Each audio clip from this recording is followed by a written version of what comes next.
Why is one person sad and another happy?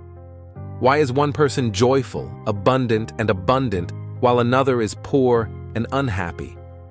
Why does one person achieve great success, while another experiences failure after failure? Lives? A person is what he thinks in his subconscious mind. If you want a happier, more complete and richer life, you must conquer the subconscious mind. If you're moving forward in your life unconsciously, it's time to sober up a bit. At the very beginning, I said, "Oh teacher, can one become rich or happy by thinking for God's sake?" If the words are floating around in your mind, my advice is to try to put them away. I know there are many people who think like this. Maybe these negative thoughts or conditionings make you unhappy and poor. It may seem very romantic to you. However, believe it or not, the law of life is a law of belief.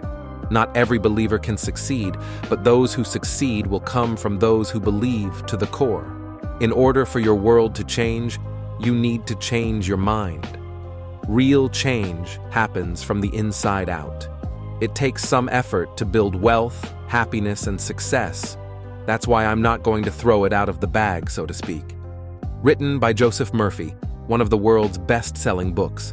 My personal opinions and a summary, taking as reference the book, The Power of the Subconscious.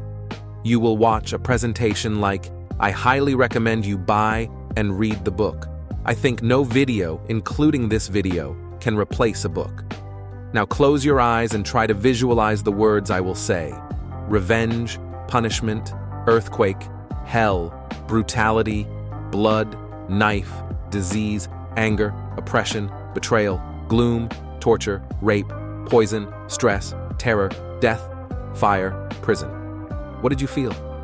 Is there a mood of pessimism? Frankly, I had that bad feeling even as I said it. Here, the subconscious always focuses on life. Our duty is about our consciousness. That's why feed consciousness with true propositions, says Murphy. There is a very nice analogy in the book. Think of your mind as a garden. You are also a gardener. You plant thought seeds in your subconscious throughout the day. Most of the time, you don't even realize you're doing this, because these seeds are from your childhood. From now on, it finds support from your stereotypical thoughts. Remember, what you sow in your subconscious, you reap in your body and your environment. For example, if you sow thorns, can you harvest grapes? Every thought is a cause, and every sit. If you think good things happen. If you think bad things happen. It is possible. This is how the mind works. Once the subconscious mind accepts an idea, it begins to realize it. It does not matter to the subconscious whether the thought is good or bad. He executes whatever order comes. So it's not an argument. To achieve this, as mentioned in the book, what needs to be done is to constantly help oneself, making some kind of suggestion. In other words, whatever feature you want to strengthen or whatever problem you are suffering from, suggest this to yourself in the morning, noon, and evening. Of course, on the other hand, there are also negative suggestions. You cannot. You will fail. You are completely wrong. You are too old now. You can't trust anyone. It is useful to regularly check people's negative suggestions towards you. We have all suffered from this in our childhood, adolescence, and adulthood. These generally have a single purpose, and that is to control you. They want you to think like them, feel like them. Even if it's devastating for you, they're doing it to their advantage. You will see. The suggestions of others do not have any power over you. Whatever their power is, the real reason is that you give them power with your thoughts. They only have power over you when you mentally allow them to. You have the freedom to choose. You become what you think about throughout the day. Your subconscious does not argue with you. So be careful what you say. Pay attention to every ordinary word. Never say, I'm going to fail, I'm going to lose my job, I can't pay the rent. Don't say.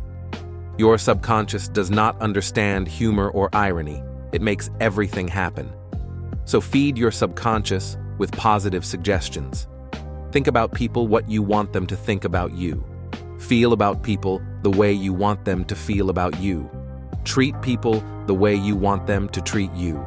You will be judged as you judge others. This saying means that when you apply standards and criteria to others, you subconsciously apply the same. It means you created them, and they apply to you too. Whatever measure you use, the same measure will be applied to you. How do you react to the events and news of the day?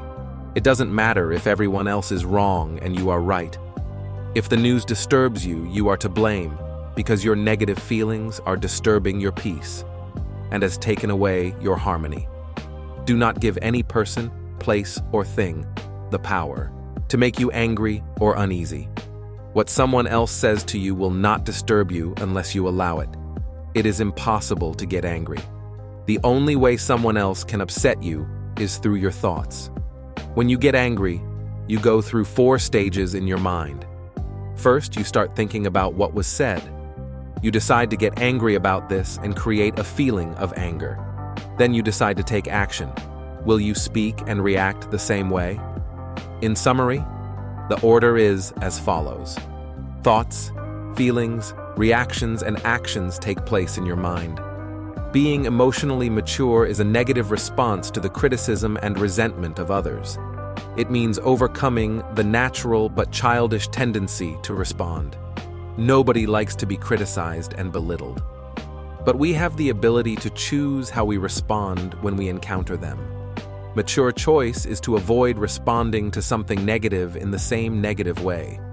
Responding in kind means stooping to the level of condescending criticism, and it means being one with the negative atmosphere. Don't give anyone, place, or thing the opportunity to change the direction of your feelings. Some people look for friends for their unhappiness. Why are they so happy when I'm so unhappy? He wants to pull them to his level. In a sense, he is looking for a partner in his own unhappiness. When you understand this, you will not be affected by anything. You will remain calm and unresponsive to what is happening. On the other hand, whenever you feel like harming someone or thinking badly about them, if it passes, mentally project yourself into his mind. Hear what that person hears, feel what they feel, and think what they think. Then try to love that person. Be emotionally mature and allow others to disagree with you. Others have the right to disagree with you. You also agree with them. You have the freedom not to. Do not give in to another person's emotional displays and tantrums. You can oppose something without creating contradiction. On the other hand, rejoice in another person's success, promotion, and good fortune. By doing this, you also wish good luck to yourself. Most important, be the master of your thoughts, reactions, and emotions. Emotions follow thoughts. Remember, you have the power to reject any thoughts that may make you uncomfortable. As a result, wealth is created by the individual other than persuading his subconscious. It is nothing. I am a millionaire. Of course, you cannot become rich just by saying that. Wealth and abundance